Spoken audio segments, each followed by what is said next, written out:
That instrument was sanctions, described in 1919 by US President Woodrow Wilson as something more tremendous than war.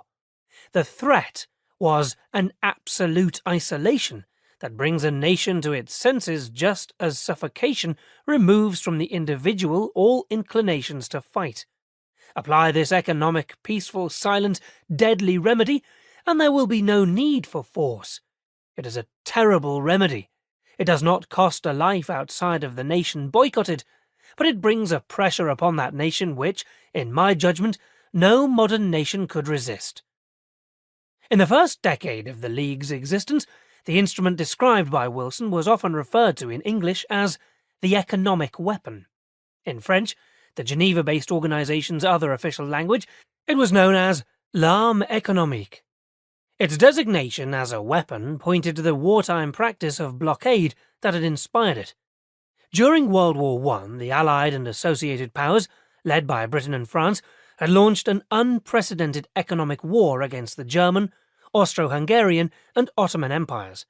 They erected national blockade ministries and international committees to control and interrupt flows of goods, energy, food and information to their enemies. It was the severe impact on Central Europe and the Middle East, where hundreds of thousands died of hunger and disease, and civilian society was gravely dislocated, that made the blockade seem such a potent weapon.